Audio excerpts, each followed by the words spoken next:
C'est un membre du groupe Bataillon Blindé qu'on ne présente plus en même temps. C'est un membre du mouvement Y'en a marre. Il se nomme Malal Talla alias Fou Malade. Malal maa ngi lay ziar.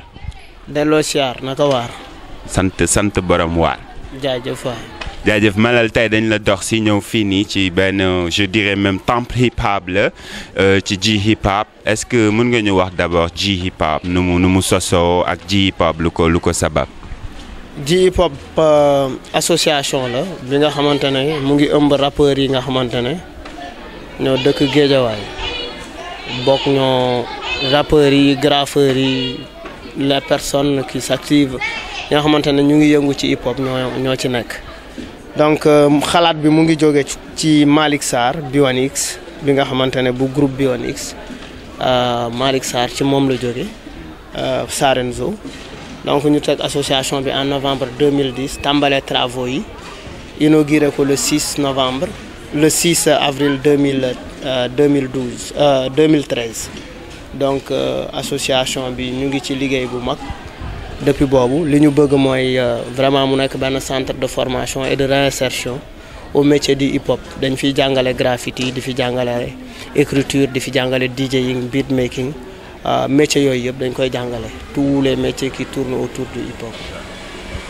Voilà, on a vu aussi tamit que ci hip hop équipe bi ñi ko regroupé on a vu y a même des yaa ngi wax léegi c'est réinsertion sociale y a même ñi nga xamante ni c'était des détenus ay prisonniers lañu woon mais récupéré nga leen ñu nekk di dóor waar fii nii ci Ji hip hop est-ce que mën nga ñu wax tuuti ci loolu.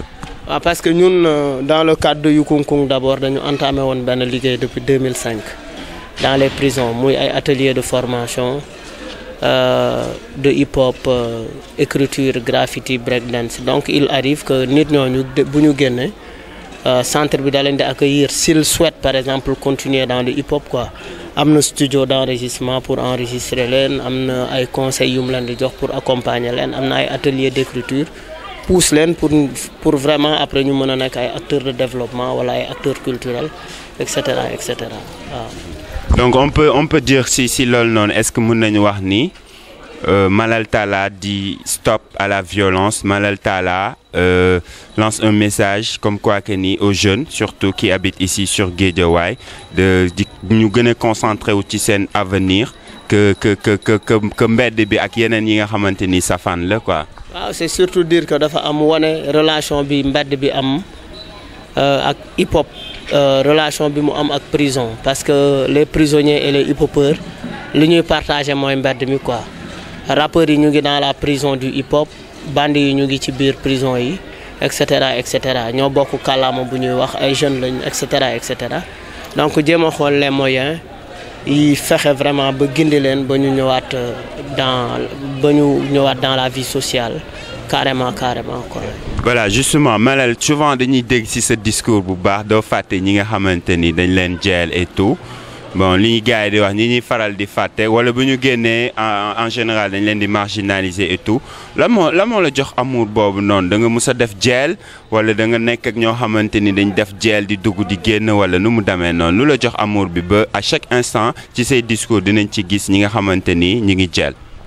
def naa jeel mais penu ginaar la affaire u 10 jours la xam nga affaire u mais du loolu moo tax du def jeel parce que bi ma defee jeel yàggul mais tàmbale naa liggéey bi depuis très très longtemps li ko waral mooy Géejawaay laa dëkk damay gis booy yu bëri par erreur ñu jeel leen wala sax par situation familiale bu xaw a metti ñu nekk defkat après finalement dugg ci ay affaires yi nga xamante ne daf leen di jural ay peine yu tàng jër quoi am na ay booy yu nga xam Géejawaay ñu ngi leen jeel ay 20 ans xam nga ñii ay 2 fois 20 ans et cetera bon ma gis ni aussi que hip hop lay yëngu te hip hop vraiment alternative la quoi pour lutter contre tout ça parce que fii taux wu échec scolaire bi dafa bëri booy amuñu CM2 tam ñu arrêté CM2 jàng parce que parents yi amuñu moyen et puis amul une formation bu taxaw donc tout ça on essaie de combattre tout ça quoi parce que hip hop aussi war na mën a indi contribution am au développement socio-économique quoi. voilà di leen fàttali ni ba tey ñu ngi ci Ji hip hop Guédiawaye hip hop ak Malal Talla Malal gis nañ aussi tamit bon on peut dire que yow borom soxna nga borom njaboot nga et tout mais am na ay jeunes aussi yoo xam ne peut-être amaguñ soxla on est appelé aussi comme sama genre yi à avoir des responsabilités accrues des obligations et tout donc loolu ci futur bi la suy ñëw si liy ñëw la mais J-Pop gis nañ aussi base bi mënuñu ñëw fii sans tudd loolu mooy nourrir le futur Aïda nourrir le futur wax ñu tuuti ci loolu noonu. nourrir le futur mooy concept J-Hip-Hop mooy naatal ëllëg nag mooy vraiment on compte beaucoup sur la jeune génération xale yu ndaw yi tàggat leen ci wàllu citoyenneté tàggat leen en fait ci wàllu responsabilité parce que c'est important parce que avenir u dëkk bi si on n'a pas de très bons citoyens on ne peut pas penser à un développement donc il faut qu'on compte sur ces jeunes là et puis encadrer leen ci wàllu citoyenneté responsabilité par rapport ak seen gox nan la ñu war a taxawee yes. Okay. Voilà si on va parler un peu du groupe Bataillon Blindé si on parle de Bat Blindé wala ku dégg Bat Blindé rek takk xelam day dem si Malal Talla Malal moo ci gën a fës Malal moom la ñuy gën a dégg c'est dû à quoi. Bon c'est simple hein, parce que bi ñuy génne album en 2003 dañ def benn album 2003 bu tudd dëggantaan ma woy ci Fou Malade sound bi siiw def si bon def ma gën a siiw gaay après def featuring ak Viviane def album solo rajo Kankan yooyu yëpp am succès donc je pense que yooyu la quoi. Okay. Donc ci biir Bataillon Blindé aussi il y avait d'autres membres amoon na ñeneen ñu ci nekkoon mais gisatuñ leen à l'heure actuelle ku ñuy gën a gis ci Bat Blindé mooy Fakman ce petit frère ak yow bon ñoom seen départ nu mu demee. Yes Fakman mu ngi ci Ñagas mu ngi ci tu oublies de le noter il y a aussi DJ Leuz parce que DJ Ala est parti en France il est marié. Diggy c'est le beatmaker, c'est le responsable du studio. Il y a Almassi aussi, un jeune talent du Bataillon Blindé mu ngi fi.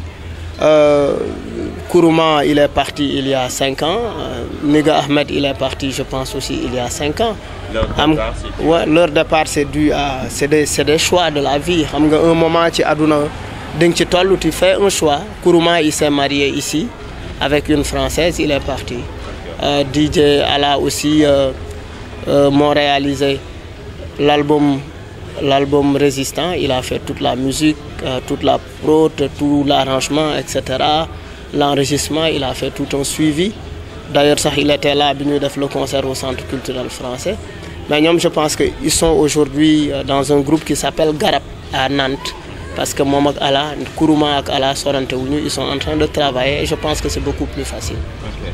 Voilà justement Malal on sait aussi que ni on va parler de ça loolu moom foog ñu wax ci quoi on sait bel et bien que Racine Talla c'est le directeur général de la RTS te Racine Talla c'est ton grand frère say relation ak Racine Talla.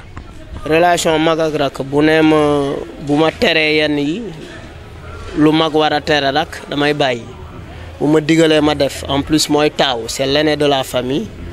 C'est quelqu'un que nous respectons énormément parce que moom mooy jël place su paa bi nous sommes une famille pulaar la hiérarchie est très importante ci suñu manière de fonctionner yes. Voilà justement Malal ci kaw loolu noonu tamit on sait bel et bien que Guédiawaye nga dëkk Guédiawaye nga am à chaque fois Guédiawaye ngay namoo te gis nañ ay pas yu bëri yi nga def ci Guédiawaye def gis ci école yi poésie AP poésie et tout est-ce que loolu mën nga ñu ci wax tuuti rek. Bon, Rap Poétique, c'était un projet national entre ministère de l'Éducation nationale, ambassade France et Yukunkung. On a mené pendant 2 ans des ateliers d'écriture dans les écoles pour vraiment xool naka ak rap bi la ñu mën a dimbalee xale yi pour ñu mën a gën a comprendre les leçons de poésie les figures de style et cetera ñu yóbbaale suñu studio defal leen atelier d'écriture enregistrer leen ñu def ay sound yu nice et puis après le ministère de l'éducation utilisait CD bi comme support pédagogique comme ni ñuy jàngee Birago Diop comme ni ñuy jàngee Senghor CD bi loolu mujj jëriñ. Voilà justement nañuy des ba tey si Guédiawaye aussi Malal leader d'opinion nga Guédiawaye je dirais même Sénégal quoi mais plus précisément à Guédiawaye parce que fii mooy sa base et tout Guédiawaye aussi il y a d'autres personnes yoo xam ne c'est des célébrités comme Balla Gaye le lutteur Balla Gaye donc est-ce que mën nañ xam sa relation ak Balla Gaye en tant que deux célébrités en tant que deux leaders d'opinion de Guédiawaye. man moom laay supporter mooy sama mbër et puis vainqueur là c'est jàmbaar là c'est quelqu'un que j'aime beaucoup dama koy supporter je m'en cache pas et que il est en train de faire un travail intéressant à côté de la lutte il est en train de travailler pour la paix en Casamance ça c'est vraiment fondamental il faut que célébrités yi comprendre aussi ban utilité sociale lañ mën a am. ok mais am ngeen link yéen ñaar direct. bon pas très vraiment yoruma numéro am yorul sama numéro on se voit pas on n'est pas des amis on s'est vu deux fois. ok yeah. ok.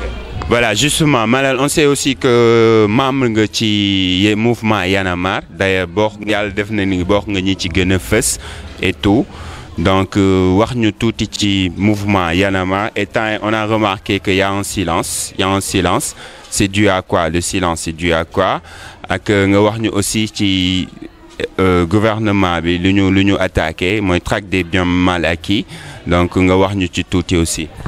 Bon, mouvement Y en a marre mi ngi fi mu ne woon ba tey seulement les contextes sont différents Ablaye Wade on l'a combattu pour des questions anticonstitutionnelles donc il voulait faire valider sa candidature on a dit non et puis on s'est mobilisé pour loolu bañ a am et puis aussi fexe pousse les Sénégalais à prendre les responsabilités surtout les jeunes inscrire leen.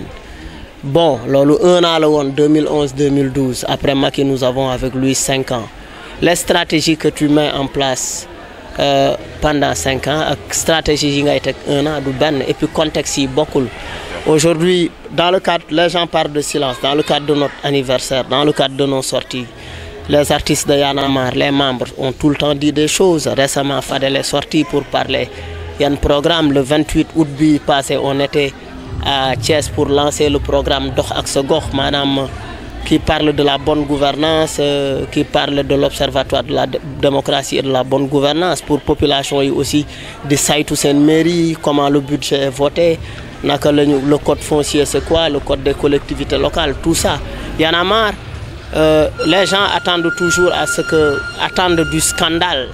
Récemment, ils ont parlé de Y en a marre en disant que Kilifeu tel jabaru Ahmed Khalifa Niass mais ils auraient pu parler aussi de ce que Y en a marre fait en termes de citoyenneté nettoyer mbedd yi pousser les jeunes à s'engager beaucoup plus pour le développement local etc.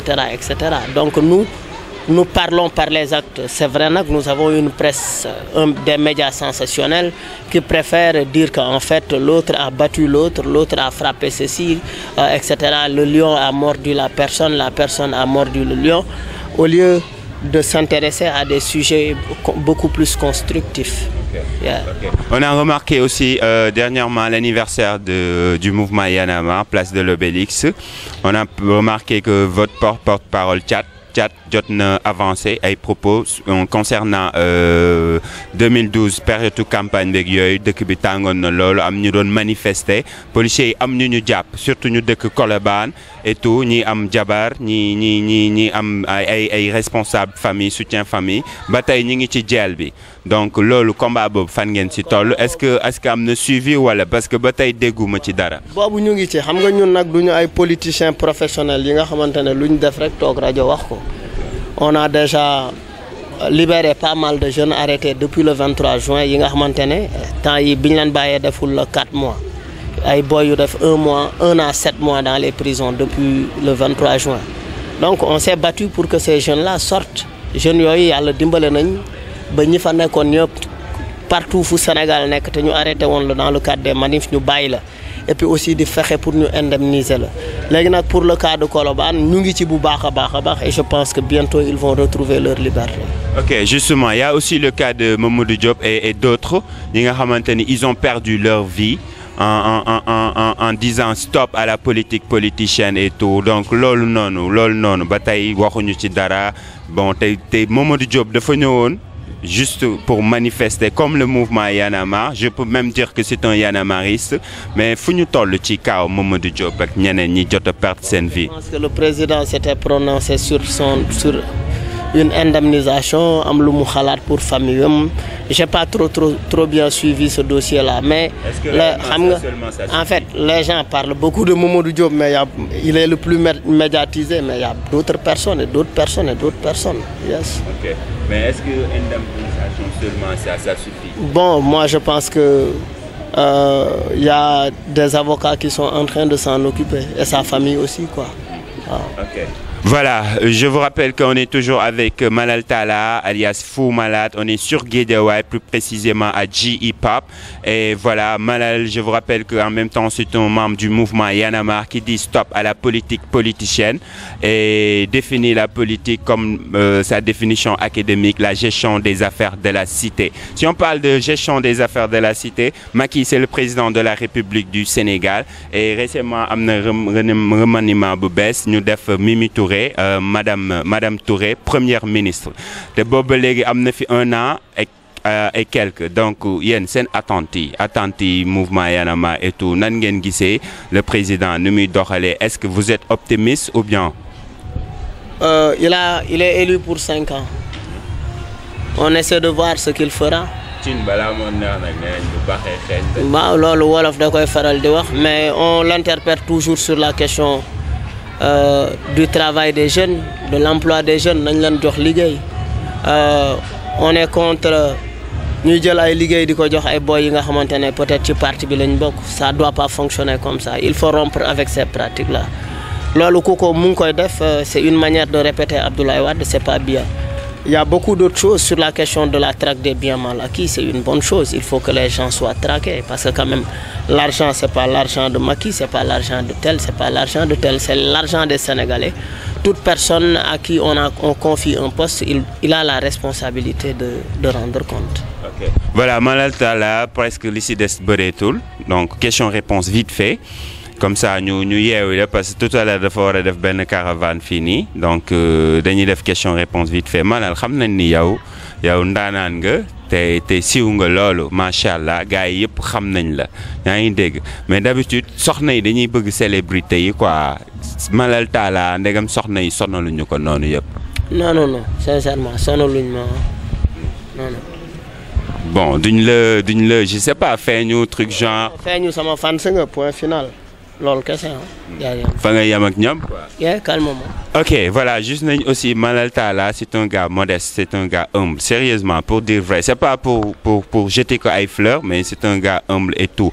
Mais d'habitude dañuy dégg souvent lu tax nga teg fële fashion bi et tout, ay fashion bi affaire yow bon naturellement cool après avancer. Lu tax lool. C'est une question d'éducation, ni lañ ma yaré et c'est important et je suis beaucoup plus à l'aise comme ça quoi. Parce que pour man nit du yére mooy def sa valeur du fashion mooy def lii def sa valeur mooy li ngay incarner. Yeah. Voilà, Malal Talla da ngay sànni juste un message en tant que leader d'opinion aux jeunes sénégalais wala jeunes africains parce que gis nañ fi ay affaires yu nice de grands monsieur même de grandes personnes et tout wax ñu ci lii nii. Yes, nous avons Cheikh Anta Diop, Amical Cabral, Kwame Nkrumah, Sékou Touré, Thomas Sankara, Nelson Mandela. Ces figures, c'est pour dire que vous êtes partis, mais vous avez laissé des écrits. Vous nous avez légué des choses très importantes. Nous continuerons le combat que vous avez entamé. Voilà, Malal, un message juste à lancer à l'endroit des jeunes Sénégalais. ñi nga xamante ni ñi ngi ñafe ñi ngi xool seen avenir comme ni ngeen ko waxee nourrir le futur nan lañ mun di génnee ci laaf bu tar bi ak situation dëkk bi parce que pour dire vrai actuellement il y a beaucoup de jeunes qui vivent une situation désastreuse sérieusement parce que les moments sont rudes et tout un message à lancer parce que bon exemple de réussite nga je peux dire parce que Guédiawaye nga fi jógee def si zéro nga démarrer ba tey Sénégal ñëpp Ndakaaru Njaay ñëpp xam nañ la donc un message à lancer à l'endroit de ces jeunes là ak ñi nga xamante ni ñu ngi ci yoon mi nga xamante ni safaan la ndax town bi dafa tar dem ba ci ñu leen siy jeel et tout benn message à lancer ci ñooñu. dëkk bi jeunes yi la nañ ko gëm am seen jël seen responsabilité di bañ ñu leen di manipuler nañu jël seen responsabilité nañu gëm seen bopp ça c'est très important.